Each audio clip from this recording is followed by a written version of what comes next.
8.11 లక్షల కోట్ల అప్పుతో మాకిచ్చారు. ఇప్పటి వరకు అసలు 8 లక్షల కోట్లు జరిగింది అనేది కాగు గూడా చెప్పలేదు. మన కాగు కుండ బద్దలు కొట్టినట్టు చెప్పింది.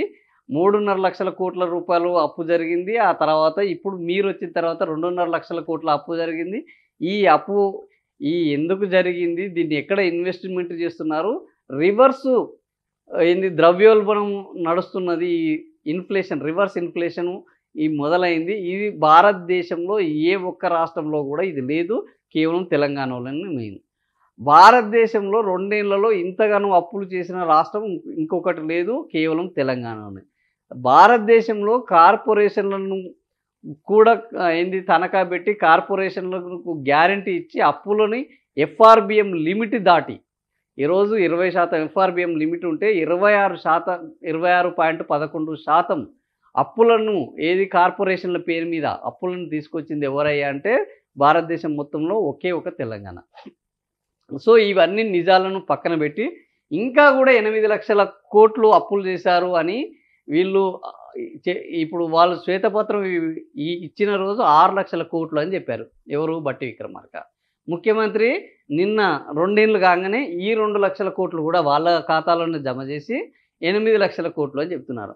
అంటే నేను నా నోటికి వచ్చింది అబద్ధం చెప్తాను. జనం నమ్మితే వాళ్ళ కర్మ, నమ్మకపోతే మా కర్మ. ఇదే పద్ధతిలో ముఖ్యమంత్రి మీట్ ద ప్రెస్ కార్యక్రమంలో నిన్న మాట్లాడడం జరిగింది. హైదరాబాద్ అభివృద్ధికి కిషన్ రెడ్డి అడ్డుపడుతున్నారు. ఎప్పుడైనా ప్రతిపక్షాలు అనేవి వాళ్ళ యొక్క రాజకీయం వాళ్ళు చేస్తారు.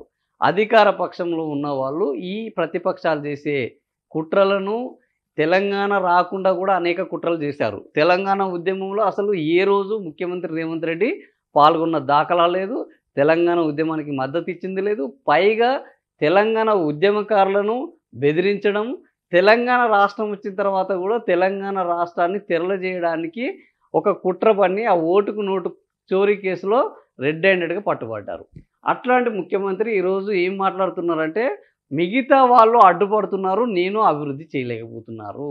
మరి ఈ విషయం అధికారంలోకి ప్రతిపక్షంలోకి వచ్చేటప్పుడు మీకు తెలియదా? మిగతా వాళ్ళు ఎట్టి పరిస్థితుల్లో ఇక్కడ ప్రతిపక్షం ఉంటుంది. ఆ ప్రతిపక్షం వాళ్ళు అడ్డుపడతారు. ప్రతిపక్షం వాళ్ళు అనేక ఆరోపణలు చేస్తారు, విమర్శలు చేస్తారు.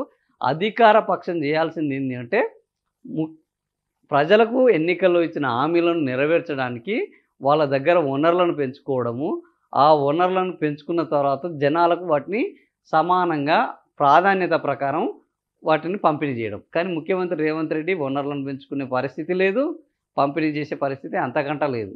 ముఖ్యమంత్రి రేవంత్ రెడ్డి ఏం చేస్తున్నాడు? మాకు ఉద్యోగాలు రాలేదు అని అంటున్నారు. కానీ వాళ్ళ నలుగురు బ్రదర్స్కి ఈరోజు బ్రహ్మాండమైన ఉద్యోగాలు వచ్చినాయి. ఫ్రంట్ పేజీలలో అన్నిట్లలో ఇవాళ జన్మదినోత్సవాలను చేసుకుంటున్నారు. వాళ్ళందరికీ గన్మెన్లు వచ్చారు, వాళ్ళందరికీ కాన్వాయ్లు వచ్చినాయి, వాళ్ళందరికీ విల్లాలు వచ్చినాయి.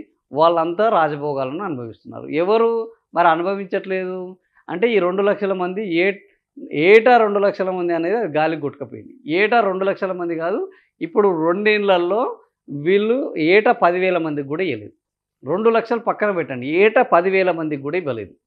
సో ఇది అంటే యువతను, నిరుద్యోగులను మేము మభ్యపెడతాము, మేము మాటలతోటి వాళ్ళని బోల్తా కొట్టిస్తాము, మళ్ళా ఇట్లనే కాలాన్ని వెలిబుచ్చుతాము, గతంలో ఉన్న ప్రభుత్వాన్ని తిట్టుకుంటా ఉన్న కాలాన్ని మొత్తము మేము కాలయాపనకే వాడుకుంటాము అన్న పద్ధతిలో ముఖ్యమంత్రి రేవంత్ రెడ్డి వ్యవహరిస్తున్నారు.